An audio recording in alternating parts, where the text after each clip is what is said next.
Marilah kita berdoa. Ya Tuhan Allah Bapa kami akan mendengarkan firman Tuhan yang menjadi kebenaran.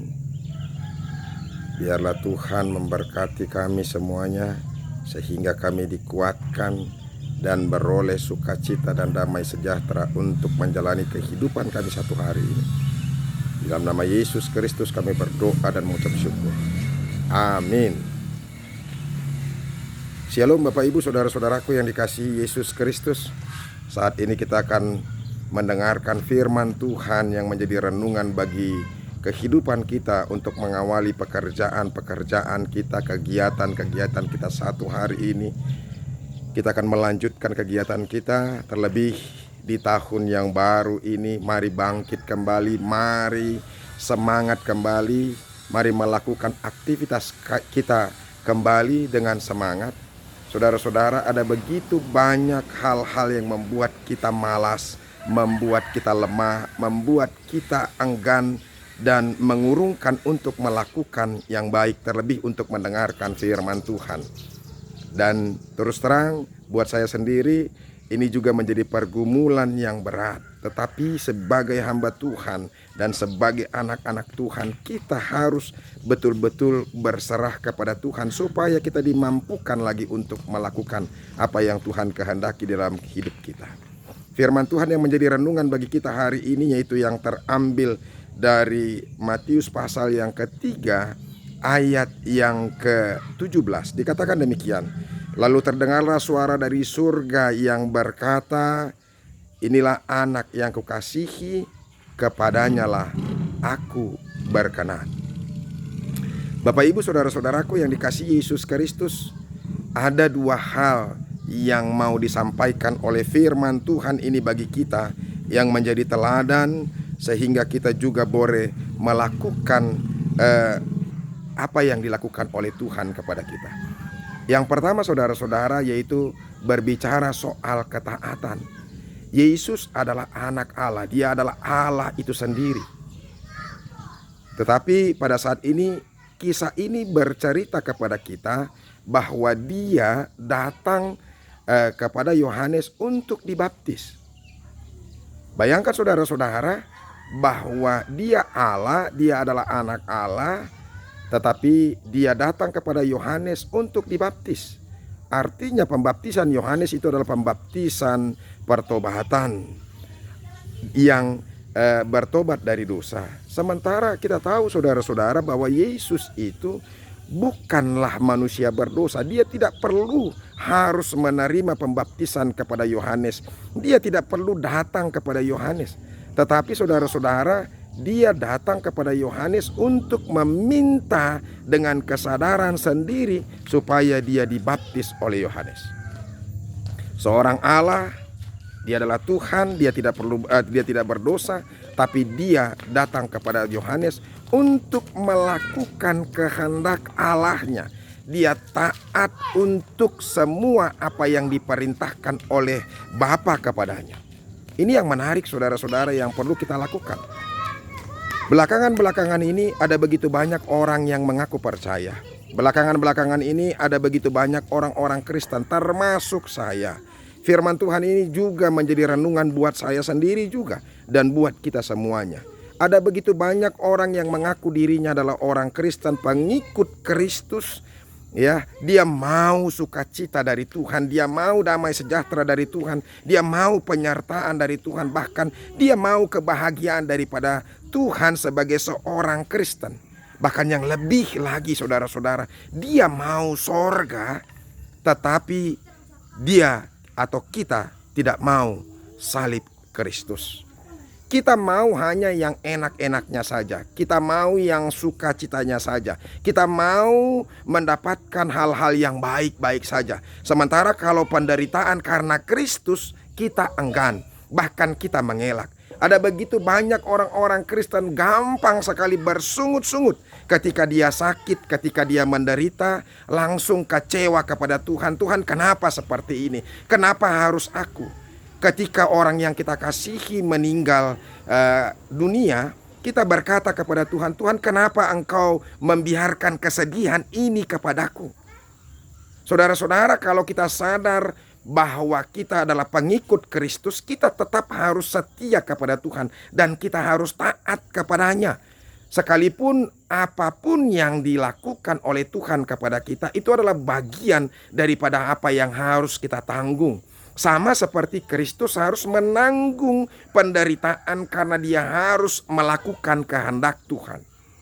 Nah, ini yang menjadi kesadaran buat kita, mengingatkan kita saudara-saudara, jangan menjadi orang Kristen yang cengeng. Jangan menjadi orang Kristen yang mau enak saja. Jangan menjadi orang Kristen yang gampangan. Kalau kita tidak memiliki pekerjaan saat ini, Tuhan sedikit-sedikit marah kepada Tuhan. Tuhan, mana pekerjaan? Saudara-saudara, saya mau katakan kepada kita, cari pekerjaanmu. Yang pertama, lakukan penyerahan diri kepada Tuhan dan percaya kepada Tuhan. Selebihnya, maka Tuhan akan memberikan kuasa kepada kita untuk mendapatkan segala yang kita butuhkan dalam kehidupan kita. Oleh karena itu saudara-saudara, apapun yang sedang terjadi dalam hidupmu hari ini, jangan pernah merasa kecewa, kesal kepada Tuhan. Kalau kita mau percaya kepada Tuhan, kita juga harus menerima apa yang Tuhan berikan sebagai konsekuensi daripada iman percaya kita kepada Tuhan. Itu yang harus kita imani dulu. Itu yang harus kita yakini dulu dalam kehidupan kita, supaya saudara-saudara kita juga boleh mengerti sebagai orang Kristen apa yang harus kita lakukan, apa yang harus kita sadari, dan apa yang harus kita imani dalam kehidupan kita. Supaya jangan kita hanya mau yang sukacita saja, tetapi kita tidak mau yang menderita.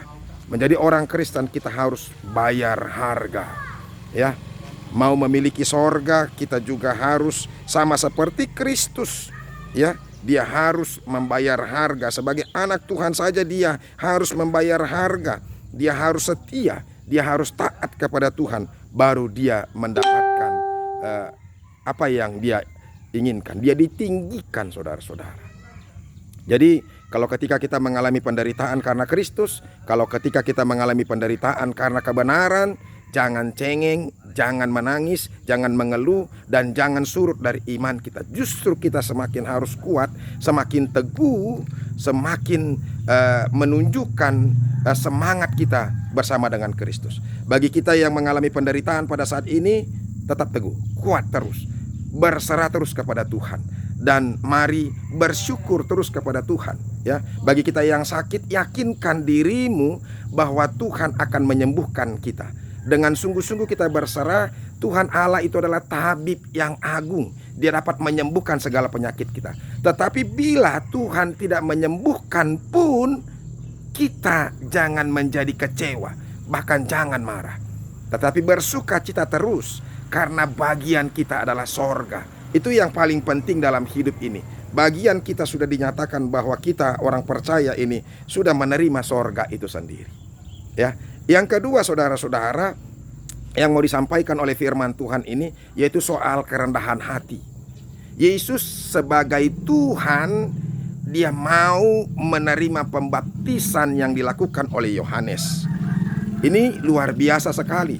Saudara-saudara, Yesus bisa saja tidak mengakui engkau manusia. Kenapa? Mengapa engkau yang membaptis aku? Justru aku yang membaptis kamu. Apakah engkau lebih besar daripada aku?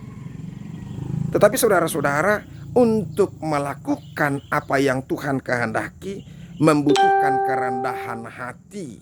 Ini menjadi contoh buat kita, saudara-saudara. Ada begitu banyak orang-orang Kristen yang mau mencari kemuliaan, yang mencari penghormatan. Apalagi saudara-saudara, di dalam gereja ada begitu banyak orang-orang yang melayani. Namanya melayani sebagai pendeta, sebagai sintua, sebagai pelayan-pelayan di gereja, tetapi semuanya mencari kemuliaan, semuanya berupaya untuk mencari kehormatan di depan mata orang lain. Ya, ini yang yang salah. Ya, makanya orang mau dihargai di gereja berupaya untuk apa? Untuk mencari siapa yang paling baik di gereja. Saudara-saudara, kita justru harus merendahkan diri di hadapan Tuhan. Kita harus mau melayani bagi Kristus, bagi Tuhan. orang yang terbesar dalam kerajaan sorga itu adalah orang yang mau melayani satu dengan yang lain. Orang yang mau melayani, merendahkan dirinya menjadi pelayan bagi orang lain. Ini luar biasa. Itulah orang yang paling mulia di hadapan Tuhan. Saudara-saudara, kalau kita mau dihormati di dalam kerajaan Allah, maka kita harus merendahkan diri di hadapan Tuhan, mau melakukan kehendak Tuhan. Jangan pernah kecewa ketika kita diperlakukan sebagai orang yang tidak berharga di hadapan orang lain. Mungkin kita dimaki-maki, dicerca, dihina, difitnah karena kebenaran itu, karena Kristus itu. Tetapi saya mau katakan, kita harus sabar, kita harus kuat, kita harus teguh karena Tuhan, karena Allah kita. Ya, sama seperti Yesus yang seperti saya katakan, dia bisa saja mengelak, dia bisa saja berkata dengan ya tinggi hati, siapa engkau? Kenapa engkau yang harus membaptis aku? Tetapi bagaimana supaya kehendak Allah itu boleh terjadi, supaya kehendak Allah itu boleh dilaksanakan olehnya, digenapi olehnya, maka dia mau melakukan apa yang Yohanes harus, yang Tuhan harus katakan kepadanya. Oleh karena itu saudara-saudara, genapilah apa yang Tuhan inginkan dalam kehidupanmu. Ya, kata penggenapan di sini dikatakan yaitu untuk memenuhi, to complete, ya, untuk menyelesaikan semuanya pekerjaan itu. Saudara-saudara, kita dimintakan oleh Tuhan untuk menyelesaikan pekerjaan, tugas kita yang diperintahkan oleh Tuhan. Jangan menyerah karena apapun juga. Tuhan Yesus memberkati kita. Amin, kita berdoa. Terima kasih Tuhan buat firman-Mu hari ini. Kami sungguh-sungguh dikuatkan, kami sungguh-sungguh dicerahkan, kami sungguh-sungguh diingatkan oleh firman Tuhan. Biarlah kami boleh tetap teguh dan boleh taat untuk melakukan kehendak-Mu saja. Terima kasih Yesus, dalam nama-Mu kami berdoa dan mengucap syukur. Amin. Saudara-saudara, kita sudah mendengarkan firman Tuhan. Tetap teguh, tetap setia kepada Tuhan. Marilah kita melakukan apa yang Tuhan kehendaki dalam kehidupan kita. Amin.